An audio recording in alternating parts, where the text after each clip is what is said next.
आप देख रहे हैं अपना बिहार। मैं हूं आपके साथ सुमित झा। सबसे पहले बात बिहार में पानी के ट्रिपल अटैक की। बिहार में आसमान से बरसी आफत से चारों तरफ कोहराम मचा है। हम आपको 3 तस्वीरें दिखाने जा रहे हैं और ये देखिए आपकी टीवी स्क्रीन पर 3 तस्वीरें। पहली तस्वीर आसमान से गिरी बिजली से सदमे में बिहार की है, जिसमें 26 जिलों में कल से अब तक कुल 105 लोगों की मौत हो गई है। जबकि दूसरी तस्वीर बारिश के बाद मुश्किल हालात की है। कहीं शहरों में पानी भर गया है तो कहीं सदर अस्पताल घुटने भर पानी में डूब गया है और सड़कों पर पानी जमा होने से सड़क जाम की स्थिति हो गई है।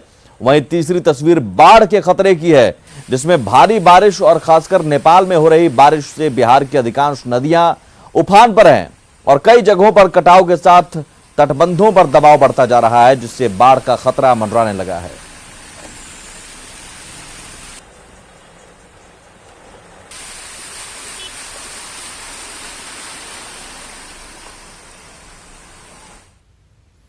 तो कोरोना संकट के बीच बिहार में अब तक की सबसे बड़ी आपदा ने 105 लोगों की जान ले ली है। बिहार के 26 जिलों में आसमान से गिरी बिजली ने कहर ढाया है। सबसे ज्यादा गोपालगंज में कहर ढाया है, जहां 13 लोगों की जान चली गई है। अब तक 13 लोगों की मौत। गोपालगंज में सबसे अधिक 13 लोगों की मौत। वहीं भागलपुर में 8, मधुबनी में 8 और नवादा में 8 लोगों की मौत हुई है। पूर्णिया में भी 8 लोगों की मौत हुई है। सिवान में 7 लोगों की मौत हुई है। मोतिहारी में भी 5 लोगों की जान गई है। बांका में 5, दरभंगा में भी 5 लोगों की मौत हुई है। और इसके अलावा जमुई में 3, खगड़िया में 3, बेतिया में 2 लोगों की जान गई है। जहानाबाद में भी 2 लोगों की मौत हुई है। किशनगंज में भी 2 लोगों की मौत हुई है। समस्तीपुर में 2 लोगों की मौत हुई है। सुपौल में 2, बक्सर में 2 और कैमूर में भी 2 लोगों की जान गई है। वहीं शिवहर, छपरा, सीतामढ़ी और मधेपुरा में 1-1 व्यक्ति की मौत हो गई है। बिहार में बिजली गिरने से इतनी बड़ी संख्या में मौत पर सीएम नीतीश कुमार से लेकर प्रधानमंत्री नरेंद्र मोदी और राष्ट्रपति रामनाथ कोविंद ने भी गहरी संवेदना जताई है। राज्य सरकार ने मृतक के आश्रितों के लिए 4-4 लाख रुपए मुआवजा देने के निर्देश दिए हैं।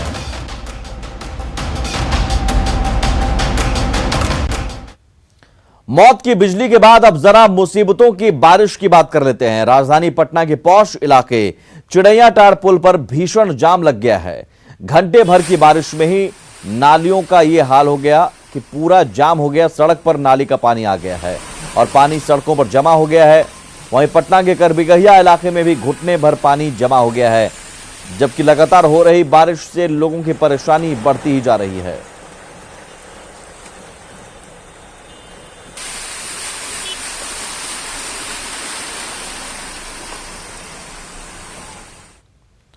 तो बिहार के 1 दर्जन जिलों में आसमानी कहर के बीच मौसम विभाग ने एक बार फिर से हाई अलर्ट जारी किया है, जिसमें अगले 72 घंटे में भारी बारिश की चेतावनी दी गई है, जिसमें आंधी के साथ वज्रपात की भी संभावना जताई गई है। कौन कौन से जिले हैं वो देखिए। पश्चिमी चंपारण, उत्तर बिहार और नेपाल से सटे जिलों में खासतौर पर सावधानी बरतने के लिए निर्देश दिए गए हैं। पश्चिम चंपारण, पूर्वी चंपारण, गोपालगंज, सिवान, शिवहर, सीतामढ़ी, दरभंगा, मुजफ्फरपुर, समस्तीपुर, सारण, मधुबनी, सुपौल, अररिया, सहरसा, मधेपुरा, पूर्णिया, किशनगंज और कटिहार में भारी बारिश से व्यापक नुकसान की आशंका जताई गई है। ऐसे में आपदा प्रबंधन विभाग की ओर से एनडीआरएफ और एसडीआरएफ को भी अलर्ट पर रखा गया है और जिला प्रशासन को हर स्थिति पर नजर रखने को कहा गया है।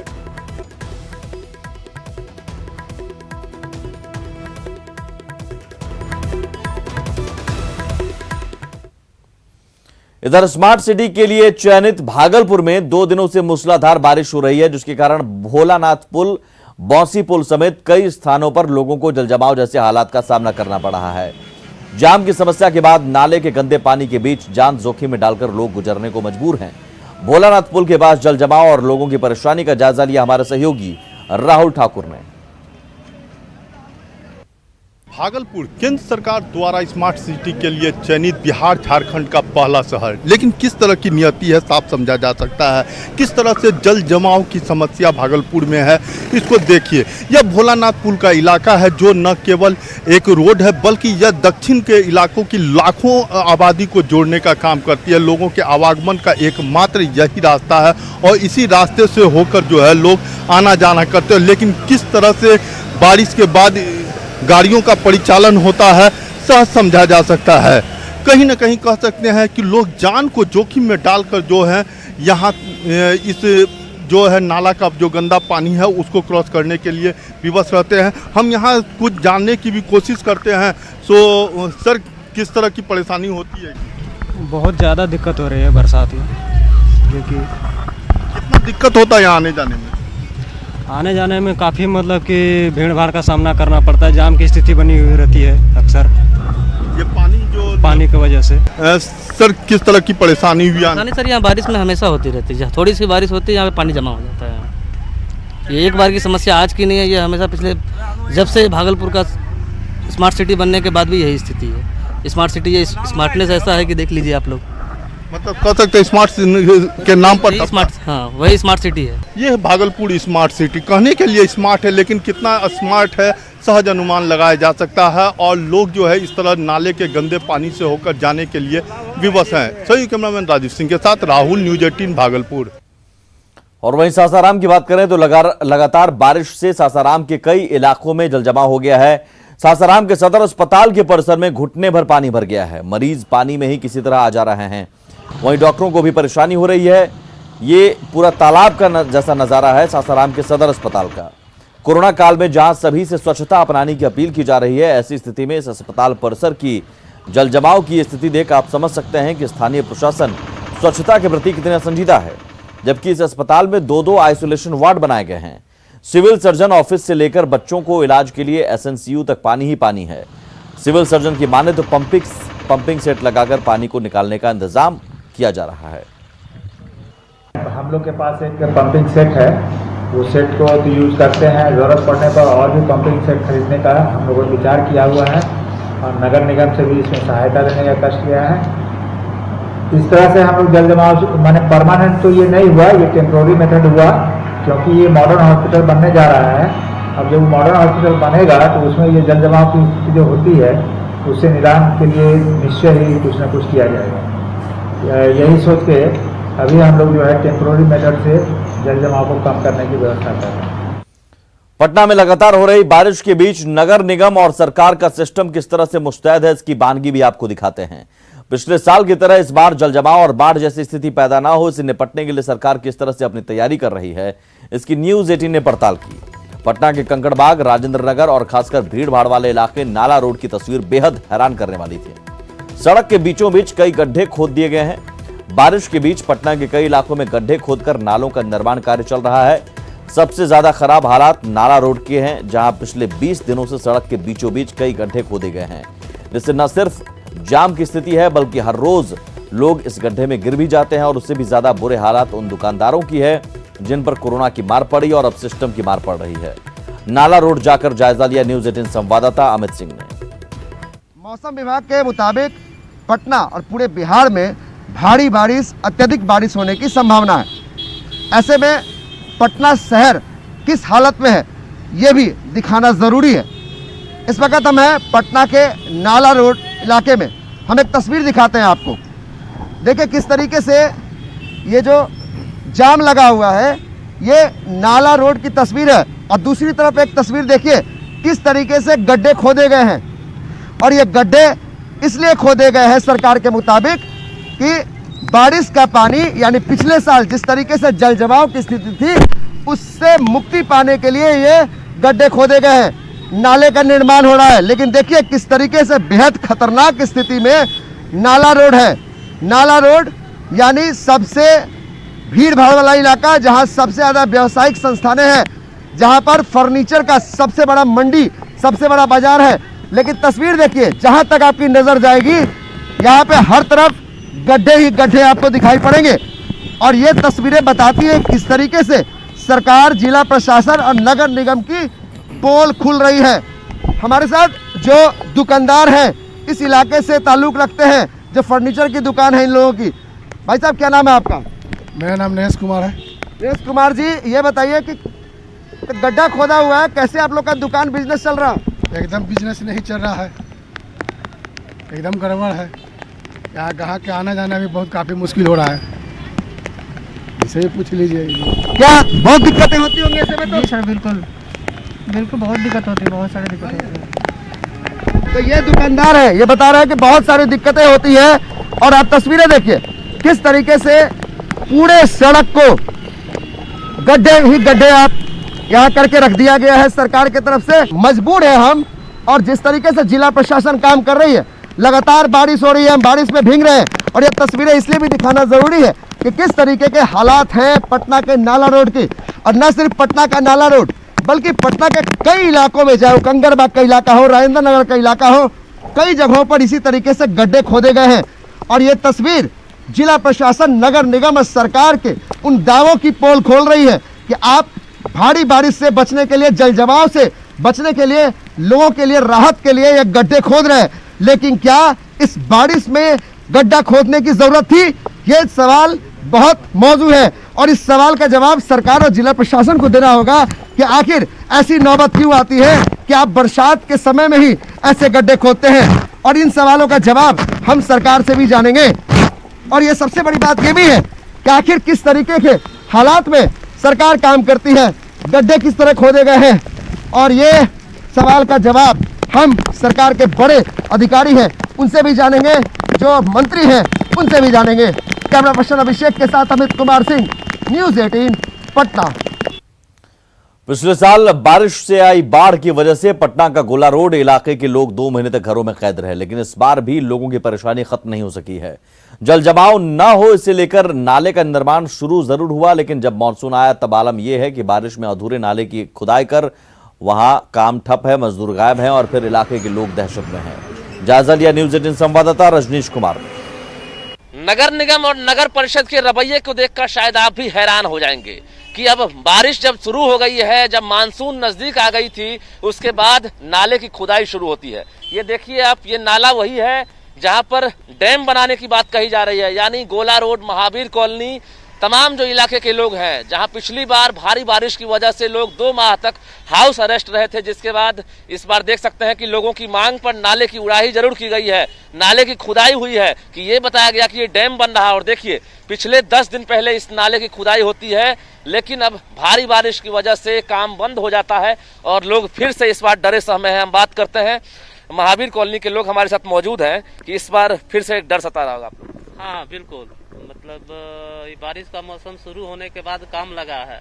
पिछले बार के अपेक्षा थोड़ी सी बारिश हुई है, अभी ही जल जमाव हो गया है। अगर पिछले बार की तरह बारिश होती है तो फिर बहुत मुश्किल होगा। कहाँ गए सब मजदूर, सब कहाँ गए? तो ये गड्ढा खोदने के बाद ये लोग दिखाई नहीं दे रहे हैं। इस साल भी बारिश हो ही रही है, मानसून पहले आ गया है और बारिश की वजह से भी जितना खुदाई हुआ था वो भी डूब रहा है। अब देखिए क्या खुदाई कब शुरू हुई? अभी यही 5-6 दिन पहले से हो रहा है और छोड़कर भाग गया सब। अभी कहाँ कुछ नहीं हो रहा है, अभी कोई काम ही बंद है सब कुछ। इसी तरह छोड़ा गया, जब प्रशासन को बुलाया जाता है तो बोलते हैं कि ठीक है देखते हैं। और ये इस बार भी बाढ़ आना है, एकदम श्योर है। अगर बारिश हो गए 2-3 दिन तो एकदम बाढ़ आएगा। काम पूरा नहीं हुआ? काम नहीं पूरा हुआ, आप देख सकते हैं खुद कचरा है, ये डेंगू हो जाएगा इससे। बिल्कुल, तो इलाके के लोग बता रहे हैं कि फिर से इस बार बाढ़ आने की संभावना है, क्योंकि पिछले बार लोग डरे सहमे थे और 2 महीने तक घरों में कैद रहे थे, जिसके बाद नगर निगम ने भरोसा दिया था कि डैम बनाएंगे, नाले की खुदाई करेंगे। लेकिन देखिए ये क्या खुदाई हुई है, 10 दिन में जो काम हुआ है आपके सामने है। अब बारिश शुरू हो गई है, मौसम विभाग ने 72 घंटे का अलर्ट जारी कर दिया है। ऐसे में मजदूर जो है नदारद हो गए हैं और काम अधूरा छोड़कर फरार हो गए हैं। तो अब लोग फिर से डर रहे हैं कि कहीं इस बार भी डूबना ना पड़ जाए। कैमरामैन मनीष जुनेजा के साथ रजनीश कुमार, न्यूज़ 18 पटना। गया लिए चलते हैं आपको। गया में भी इस मानसून की पहली बारिश ने ही लोगों को परेशान कर दिया है। हालांकि झमाझम बारिश से किसान तो खुश हैं, धान की रोपनी की तैयारी भी हो रही है, तो वहीं शहरी इलाकों में जलजमाव से लोगों का बुरा हाल है। राहगीरों को परेशानी हो रही है, तो निचले इलाकों में रह रहे लोगों के घरों में पानी घुस जाने से परेशानी और बढ़ गई है।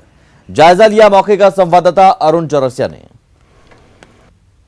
पानी उपच रहा है घर में से, तीनों रूम में से पानी उपच रहा है। घर के अंदर चल जा रहा है? हाँ, अंदर पानी घुस जाता है। देखिए ना, देखने का चीज है, 4-4 को जाग रख ले घर में।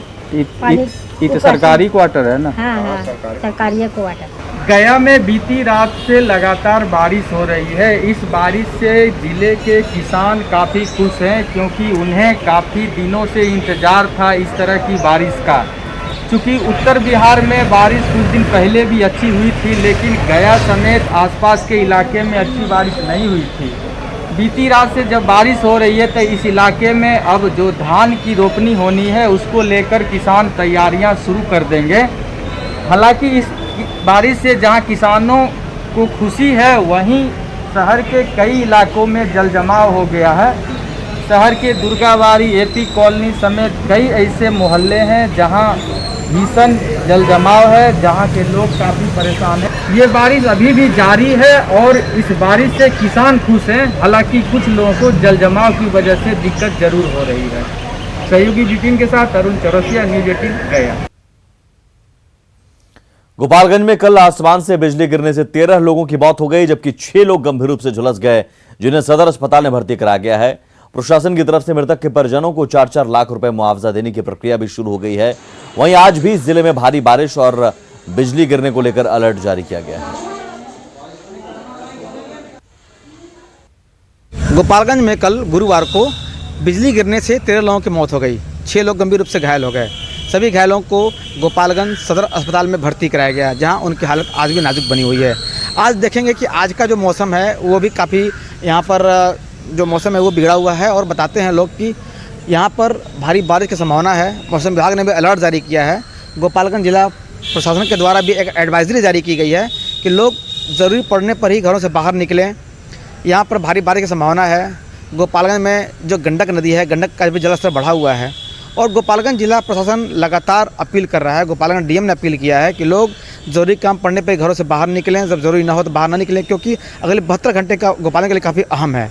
और सबसे बड़ी बात है कि गोपालगंज में जो मृतक हैं उनके परिजनों को चेक कर दिया गया था, और आज भी कुछ परिजनों को चेक दिया जाएगा। तो इस तरह से बिहार में अब तक गोपालगंज में सबसे ज़्यादा मौतें हुई वो 13 हैं।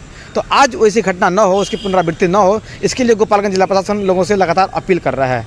मुकेश कुमार, न्यूज़ 18 गोपालगंज। और बिहार में विपदा ऐसी आई कि हर कोई दहशत में है। बिजली गिरने और भारी बारिश से जिंदगी तबाह हो गई है। आपदा के बीच पूरे बिहार में सिस्टम की पोल खुल रही है।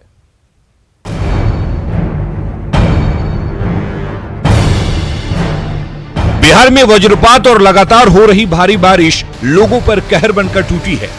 आंधी तूफान और लगातार बारिश से लोग दहशत में हैं। वहीं इस आपदा के बाद सिस्टम की पोल भी खुल रही है। गोपालगंज सदर अस्पताल में भारी बारिश के बाद इमरजेंसी वार्ड में पानी भर गया। वज्रपात से झुलसे लोगों की परेशानी और बढ़ गई जब अस्पताल में सिर्फ एक डॉक्टर था, वो भी अपने चैम्बर से बाहर नहीं निकल रहा था।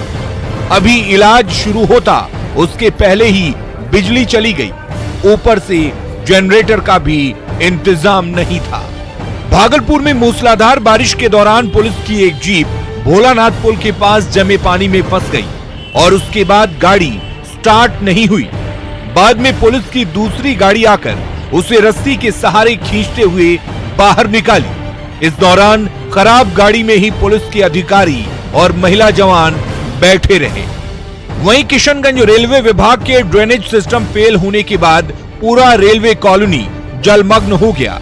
ट्रैक पर कई घंटे पानी लगा रहा, जिससे ट्रेनों की आवाजाही में परेशानी हुई। मधुबनी में बारिश में हजारों क्विंटल अनाज भीग गया। जयनगर रेलवे स्टेशन के रैक पॉइंट पर सिस्टम की लापरवाही की वजह से सरकारी अनाज बारिश में भीगकर बर्बाद हो गया। अनाज अनलोड करने के बाद एफसीआई के गोदाम भेजा जाना था। अररिया के फारबिसगंज में लगातार मूसलाधार बारिश से शहर में झील जैसा नजारा देखने को मिला।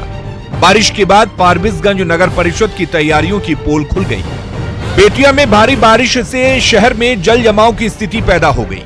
शहर का मुख्य पथ झील में तब्दील हो चुका है। नगर परिषद के वार्ड नंबर 2 में भी कुछ ऐसा ही नजारा देखने को मिला। भारी बारिश के बाद सूबे के अलग अलग जिलों से आई ये तस्वीरें ये तस्दीक करने के लिए काफी हैं कि हमारा सिस्टम कितना लाचार है। Bureau report, news 18। और आकाशीय बिजली से बचने के लिए सावधानी जरूरी है। बारिश में घर से निकलने से बचें।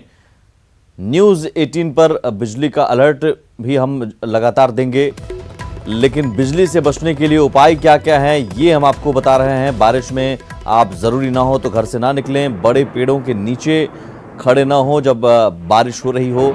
घर में अगर हैं तो बिजली के उपकरण आप बंद कर दें, सुरक्षित रहेंगे। टेलीफोन और बिजली के खंभे से आप दूर रहें जब भी बारिश हो रही हो और आकाशीय बिजली गिरने का खतरा हो। मेटल के सामान के इस्तेमाल से भी आप बचें। बिजली से बचने के उपाय ये वो तमाम हैं जिससे आप बच सकते हैं। मोबाइल टेलीफोन का उपयोग ना करें तेज़ बारिश और बिजली गिरने के समय। जंगल में अगर हैं आप तो घने पेड़ों के नीचे जाएं। जंगल में हैं तो निचले स्थान या घाटी में ही रहें। ये वो तमाम उपाय। दलदल वाले स्थानों से दूर रहें। इन उपायों को ज़रूर अपनाएं। सुरक्षित रहें, सतर्क रहें, क्योंकि सतर्कता और सावधानी ही जान बचा सकती है।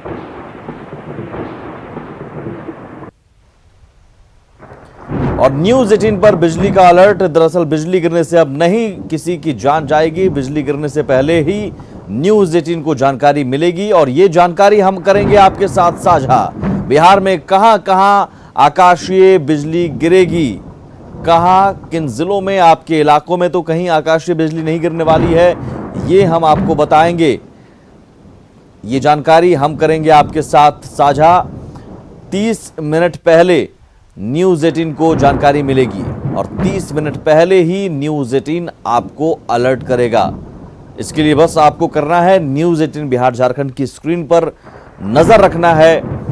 बिजली के खतरे से आपको बचाने की ये हमारी बड़ी मुहिम है और 30 मिनट पहले ही न्यूज़ 18 को जो जानकारी मिलेगी वो हम तुरंत आपसे साझा करेंगे। न्यूज़ 18 आपको अलर्ट करेगा कि कहीं आपके इलाके में भी तो आकाशीय बिजली नहीं गिरने वाली है। इस बड़ी मुहिम के जरिए बिजली के खतरे से हम आपको बचाएंगे। आप बस न्यूज़ 18 बिहार झारखंड देखते रहिए। और इसी के साथ अपना बिहार में इतना ही। आगे देखिए जोहार झारखंड।